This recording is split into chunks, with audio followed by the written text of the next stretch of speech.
But Tony, in the article, there's quotes like, he understands why the fans are frustrated. That's a source close to Deshaun Watson, and stuff like, the source said that sitting out last season was the best thing that could have happened to him being Deshaun Watson. When we two-spot, we divide up Shedeur and Deshaun. So when it was two-spotted, we just keep the guys in the same spot.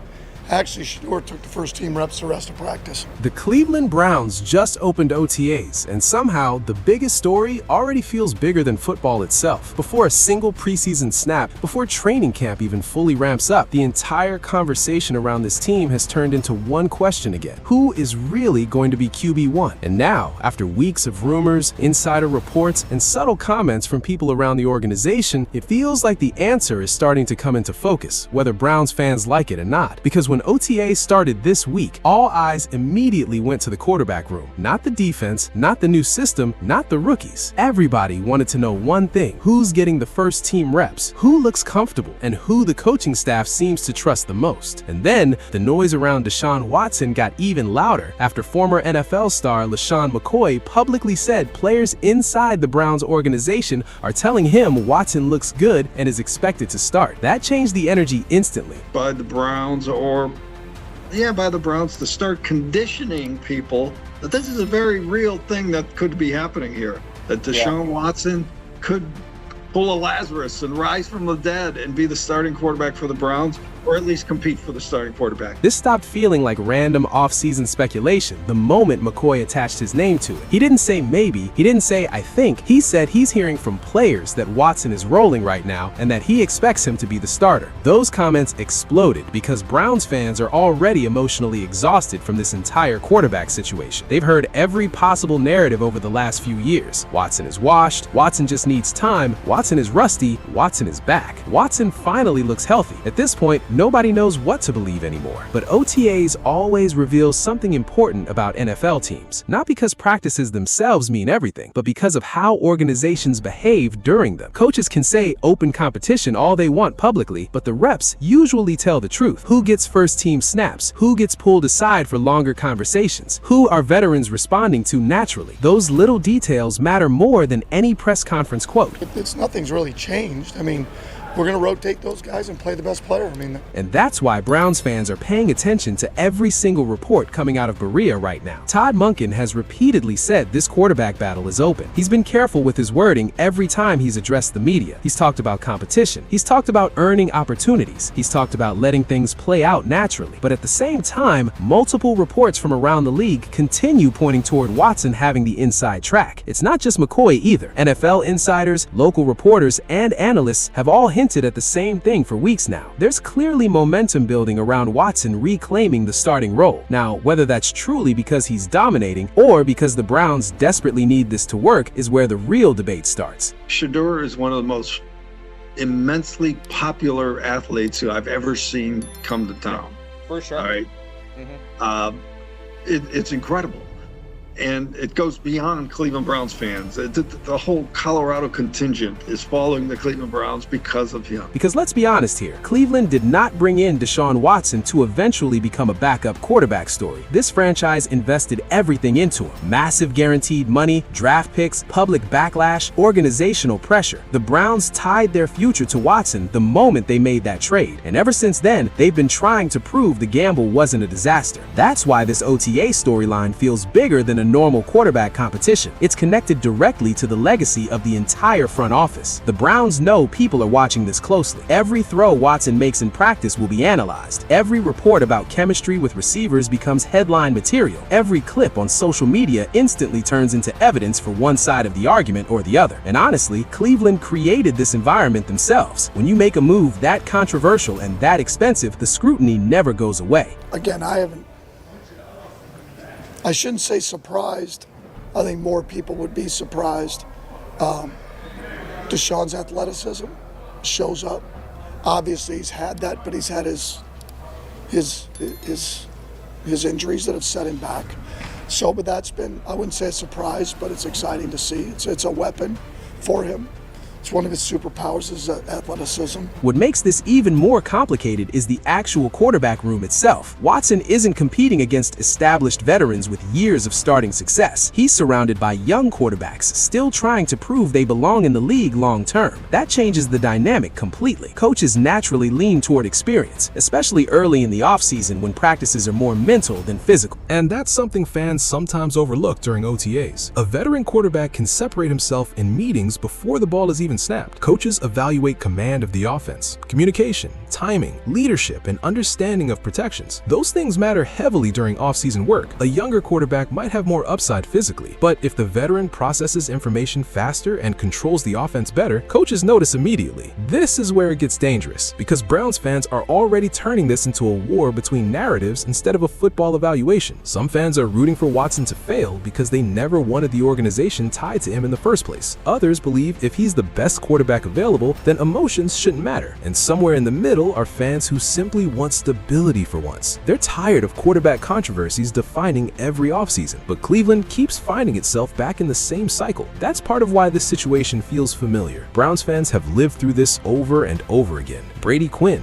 Brandon Weeden, Johnny Manziel, Baker Mayfield, temporary veterans, rookie hype trains, endless quarterback battles. Every year starts with optimism and debate, and every year somehow turns chaotic. The Browns haven't had the luxury of certainty at quarterback for decades, which is why every OTA rep suddenly becomes front-page news. And honestly, Todd Monken might be the most important person in this entire story. This is his opportunity to define the direction of the offense. By all accounts, Monken is respected as a straight shooter. People around the league consistently describe him as someone who says exactly what he means. So when he publicly says the competition is open, some people genuinely believe him. They think he's evaluating everyone fairly and will simply play the quarterback who gives Cleveland the best chance to win. But others aren't buying it at all, because they look at the financial investment in Watson and think there's no way the Browns are truly neutral here. They see every positive report leaking from the organization as part of a larger push to rebuild confidence around him. And to be fair, it's hard to completely dismiss that possibility. NFL teams manage narratives constantly. Public perception matters inside locker rooms. Confidence matters. Momentum matters. That's why McCoy's comments created such a huge reaction. When former players start saying current Browns players already expect Watson to start, fans naturally begin questioning how real this competition actually is. Because if the locker room already senses Watson is QB1, then maybe the decision is leaning that direction internally, even if coaches aren't ready to say it publicly yet. And from a football standpoint, there's logic behind that possibility. People forget how talented Watson once was because the Cleveland version has looked inconsistent at best. But at his peak in Houston, Watson wasn't just good, he was elite. He extended plays, carried offenses, and produced at a level very few quarterbacks could match. Coaches remember that version. Front offices remember that version. They don't just erase it from their evaluations because of recent struggles. Todd Monken even hinted at this recently when he talked about giving players the benefit of the doubt if they've previously shown elite ability. That quote mattered because it revealed how NFL coaches think. They always believe they can unlock greatness again if they put a player in the right system. So even though Watson hasn't consistently looked elite in Cleveland, the Browns coaching staff may still believe the ceiling exists. And that belief changes everything, because if Cleveland genuinely thinks Watson can still become a high-level quarterback again, they're going to give him every possible opportunity to prove it. That means patience. That means first-team reps. That means support from the organization. That means trying to rebuild confidence publicly and privately. Here's the part nobody's talking about. If Watson wins the starting job,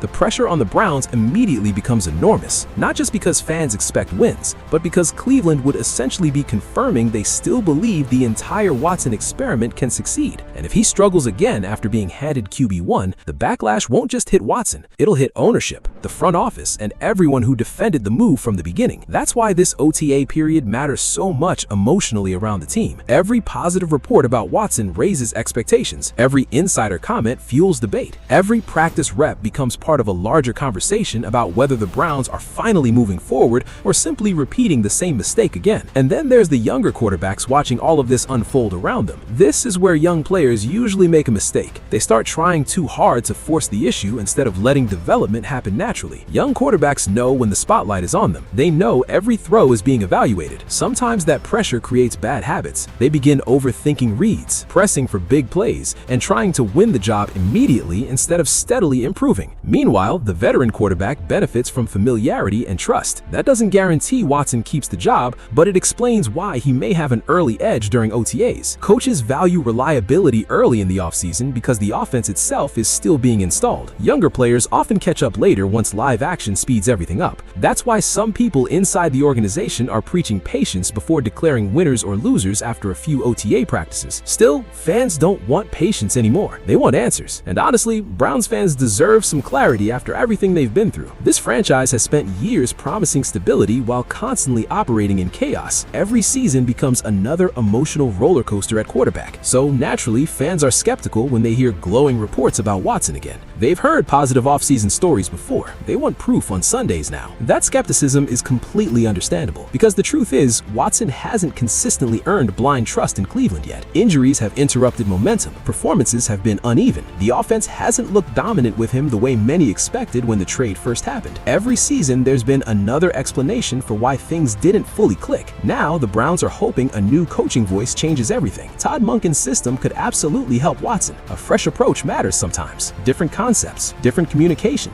different expectations. All of that can reset a quarterback mentally. We've seen careers revived before under new offensive systems. That's probably part of why the Browns remain optimistic internally despite outside criticism. But honestly, optimism only lasts so long in the NFL. Eventually, production decides everything. And that's why this OTA storyline feels so important already. It's not just about who takes first-team reps in May, it's about the direction of the franchise moving into 2026. If Watson looks confident, comfortable, and in control throughout camp, the Browns will fully commit to him again. If he struggles, the pressure to pivot toward younger options becomes impossible to ignore. Right now, though, the signs coming out of Cleveland keep leaning in Watson's direction. McCoy's comments added fuel to a fire that was already burning quietly for weeks. Multiple insiders have hinted at the same thing. The Browns appear to be positioning Watson for another shot at QB1. Whether fans love that or hate it, the momentum around the situation feels real. And honestly, maybe that's exactly what Cleveland wants. Maybe the organization believes the only way this season works is if Watson regains confidence and takes control of the offense again. Maybe they believe his experience gives them the highest ceiling. Maybe they think the younger quarterbacks simply aren't ready yet. All of those things can be true at the same time. But if the Browns are wrong, the consequences become massive because another failed Watson season wouldn't just hurt Cleveland on the field. It would reopen every criticism about the trade, the contract, and the direction of the franchise. Fans would question why the organization kept forcing belief into a situation that never fully delivered results. That's why this conversation isn't ending anytime soon. OTAs are only the beginning. Training camp will intensify everything. Preseason games will make every quarterback snap feel dramatic. Social media will overreact to every throw. Reporters will analyze every rotation. And the moment one quarterback looks slightly better than another, the debate will explode again. But right now, heading into the early stages of Browns OTAs, one thing is becoming impossible to ignore. Deshaun Watson is once again at the center of the Cleveland Browns universe. And whether that turns into redemption or another disaster may define not just 2026 season, but the legacy of this entire era of Browns football.